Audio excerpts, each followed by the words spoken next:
Renungan Serius Senin 4 September 2023, Pekan Biasa ke-22. Pembacaan Injil diambil dari Injil Lukas bab 4 ayat 16 sampai dengan 30. Inilah Injil suci menurut Lukas. Dimuliakanlah Tuhan. Ia datang ke Nazaret, tempat ia dibesarkan, dan menurut kebiasaannya pada hari Sabat ia masuk ke rumah ibadat, lalu berdiri untuk membaca. Kepadanya diberikan gulungan kitab Nabi Yesaya. Ia membukanya dan menemukan nas di mana tertulis, "Roh Tuhan ada padaku, karena ia telah mengurapi aku untuk menyampaikan kabar baik kepada orang-orang miskin. Dia telah mengutus aku untuk memberitakan pembebasan kepada orang-orang tawanan dan penglihatan bagi orang-orang buta, untuk membebaskan orang-orang yang tertindas, untuk memberitakan tahun rahmat Tuhan." Ia menutup gulungan itu, memberikannya kembali kepada petugas, lalu duduk. Mata semua orang dalam rumah ibadat itu tertuju kepadanya. Ia mulai berkata kepada mereka, katanya, "Pada hari ini genaplah nas ini ketika kamu mendengarkannya."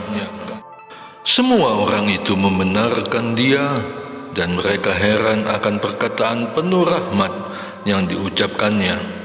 Lalu kata mereka, "Bukankah ia anak Yusuf?" Kemudian berkata ia kepada mereka, "Tentu kamu akan mengatakan pepatah ini kepadaku, 'Hai tabib, sembuhkanlah dirimu sendiri.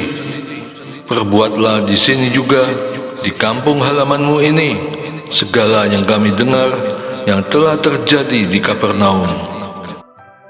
Katanya lagi, "Sesungguhnya aku berkata kepadamu, tidak ada nabi yang diterima di kampung halamannya.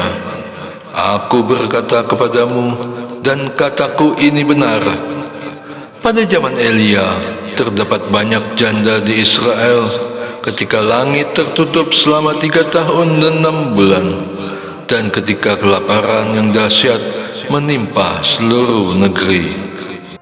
Namun Elia diutus bukan kepada salah seorang dari mereka, melainkan kepada seorang janda di Sarfat di tanah Sidon.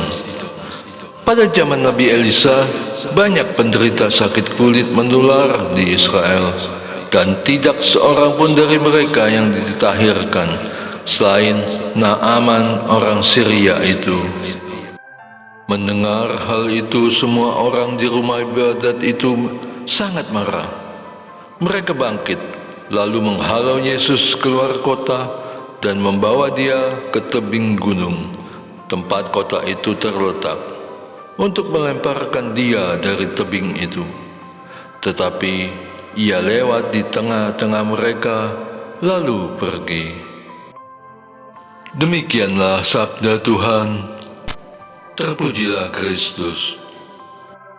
Kabar baik kepada orang miskin. Roh Tuhan ada padaku, karena ia telah mengurapi aku untuk menyampaikan kabar baik kepada orang-orang miskin. Ia telah mengutus aku untuk memberitakan pembebasan kepada orang-orang tawanan dan penglihatan bagi orang-orang buta, untuk membebaskan orang-orang yang tertindas, untuk memberitakan tahun rahmat Tuhan. Ketika aku mendengar kedua ayat Yesaya bab 61 ayat 1 dan 2 ini dibacakan oleh seorang warga binaan, aku sungguh merasakan getaran jiwanya yang penuh harapan untuk menerima Yesus. Sebab Yesus berkata bahwa ia telah diurapi. Dialah Mesias yang membawa berita pembebasan kepada orang-orang tawanan dan tertindas, kabar baik kepada orang miskin, dan penglihatan kepada yang buta. Warga binaan yang dianggap sebagai sampah masyarakat itu menganggap dirinya sebagai yang dimaksud dengan di sini. Sekalipun ia telah bertobat dan memenuhi syarat untuk menerima kunjungan Yesus dalam sakramen Maha Kudus, namun cap sebagai orang kecil atau yang dikecilkan secara sosial tetap melekat padanya. Kabar baik dibawa oleh Yesus kepada orang miskin, tawanan, tertindas, dan orang buta, bukan kepada orang besar, orang kaya, yang berkuasa, dan yang pandai. Mengingatkanku pada kata Yesus tentang orang kecil di Injil Matius bab 11 ayat 25. Pada waktu itu berkatalah Yesus, "Aku bersyukur kepadamu Bapa, Tuhan langit dan bumi, karena semuanya itu Engkau sembunyikan bagi orang bijak dan orang pandai, tetapi Engkau nyatakan kepada orang kecil." KGK 544 selengkapnya mengatakan, kerajaan itu adalah milik kaum miskin dan kecil. Artinya, mereka yang menerimanya dengan rendah hati. Yesus diutus untuk menyampaikan kabar baik kepada orang-orang miskin. Lukas bab 4 ayat 18, Lukas 7 ayat 22. Ia menyebut mereka bahagia karena merekalah yang mempunyai kerajaan surga. Matius bab 5 ayat 3. Kepada orang kecil, Bapa hendak menyatakan apa yang ia sembunyikan bagi orang bijak dan orang pandai. Matius bab 11 ayat 25. Dari palungan sampai salib, Yesus turut serta dalam kehidupan orang miskin.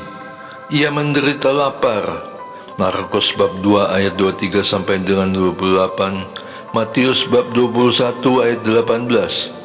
Haus. Yohanes bab 4 ayat 6 sampai 7. Bab 19 ayat 28. Dan kekurangan. Lukas 9 ayat 58. Lebih lagi, ia mengidentikan diri dengan segala jenis orang miskin dan menetapkan cinta yang aktif kepada mereka sebagai prasyarat untuk penerimaan di dalam kerajaannya. Matius bab 25 ayat 31 sampai dengan 46. Bagaimana dengan diriku sekarang? Masihkah aku dapat menghayati hidup sebagai orang kecil yang penuh kasih sayang Allah? Atau aku masih membanggakan kepandaian, kekayaan, dan posisiku, dan memandang orang lain lebih rendah? Bertobatlah aku, sebab jika tidak demikian, Yesus tidak akan datang dan memberikan kabar sukacita keselamatan kepadaku. Doa. Allah Bapa yang Maha Kasih, ampunilah aku jika masih mengutamakan hal-hal duniawiku. Ajar aku untuk hidup sebagaimana Engkau berkenan, agar aku dapat menikmati keselamatan dan kebaikan-kebaikan-Mu. Dengan pengantaran Yesus Kristus, Tuhan dan Juru Selamatku. Amin. Et Mayorem Dei Gloriam.